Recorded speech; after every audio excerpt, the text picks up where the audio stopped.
Hey everybody. So my friend Gwen, my friend Joanne, my friend Kelly, we all decided today would be a good day for Maggie Holmes Monday. So I've dug into my stash. I have a photograph I want to scrapbook. I'm going to start with some white cardstock. I'm just going to pull the branding strip off that. This layout is going to come together like super quick. I had a plan. I knew what product from my Maggie Holmes stash that I really wanted to use up like as much as possible. So yeah, this is going to come together really nice. So I'm going to start with, my base is going to be just my coconut swirl cardstock from Basil. Then we have this beautiful paper from a garden party that has all these cute little desserts. I'm actually going to use both sides of this paper, and then I'm also going to fussy cut some of the images. So I'm going to cut one piece. It's a little bit less than 4 inches. And then I'm also going to flip it over, and from this gorgeous like back pink part, I'm going to cut a photo mat. So my that's from Garden Party. Some of the stuff I grabbed we're not going to end up using, but for the most part, we're going to use quite a bit of it. There's my photo. I'm just going to go ahead and take the white edge off and then mat it with that bright pink paper. Okay, so here's my plan. I want to use these sticky notes from Carousel. So I've never used these before. Bought them, had big plans for them, never even opened the package. So I'm going to use as many of these as we possibly can. They're like Post-it notes, but I'm going to add some extra stick to the back of them, and we're going to create some banners. So this is just my creative memories. I have an oval and a circle, and I'm just going to draw some lines that I can use as guides. So I'm going to draw, I think I end up drawing, I start with 2, but then I do 3 because I like the idea of 3 better. Once I have the lines drawn, I'm going to go ahead and adhere down the pattern paper in my photo. Oh, silly me, I kept the photo off for a little bit yet because I want to do this. So I'm taking all of these little Post-it notes and I'm going to create 3 banners. I'm adding extra stick to the back of the Post-it because I want them to stay, and I feel like these are so old, they're not going to stay if I don't add some extra adhesive to the backs of them. They were trying really hard to stick to themselves too, but I was determined. I'm like, you guys are going on a page because I didn't buy you to sit in the packaging and just stare at me. So I'm just going to go ahead and I'm going to create 3. There's also like, you can see me doing that there. There was like adhesive that was sticking from the one underneath, but it came right off when I rubbed it. So we're totally going to go with it. Note to self, should you have these little Post-it notes in your Maggie Holmes stash, be sure to use them soon. From what I can tell from the way these are, they definitely have a shelf life. FYI. So I alternated which ones I was going to use. So I used those little triangle ones for one banner. I'm going to use these little fishtail ones for another banner. And then I'm going to use those like half circle ones in 2 different spots. So I did use, I think, every one of those sticky notes or the sticky things except for the little tiny fishtail ones. Those were too small. We're going to use them again. So the last banner is going to be this one, and I'm going to just trim off the edges.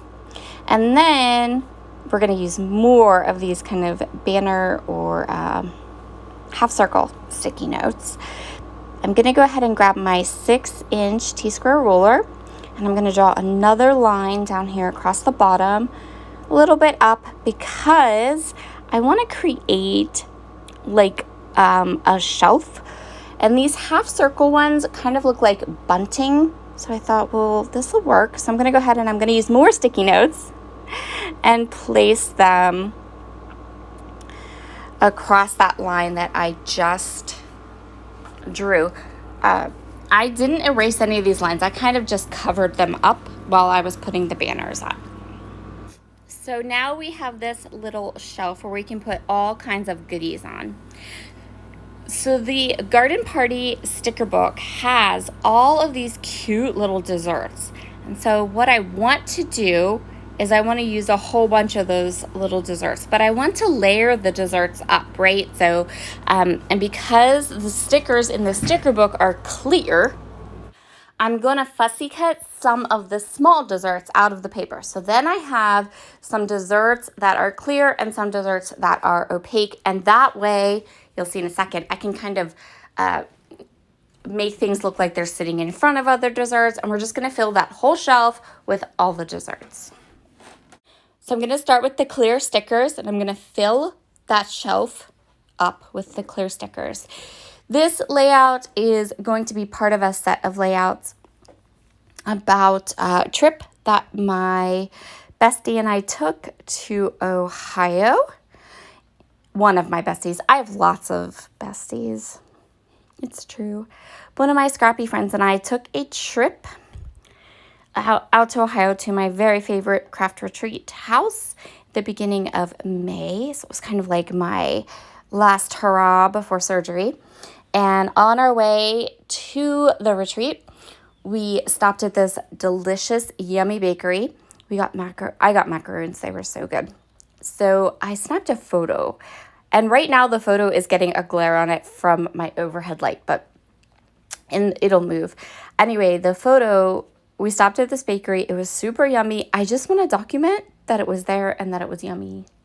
So that was perfect for this. So I'm starting with the clear stickers, and I'm just going to go ahead and fill in all the white space so that the shelf is pretty much filled with desserts. But then once I had the clear stickers on, I want more. And I knew that that was going to happen. But you can't put clear stickers on top of clear stickers. It doesn't really work. So I am just going to adhere the clear stickers down, and then I have the paper desserts that I fussy cut, and I can place those in between the little gaps and really fill up that shelf that I've made with all the delicious desserts. And that will really fill in so that there's pretty much no gaps or white space on my dessert shelf right there. I think I'm adding one more.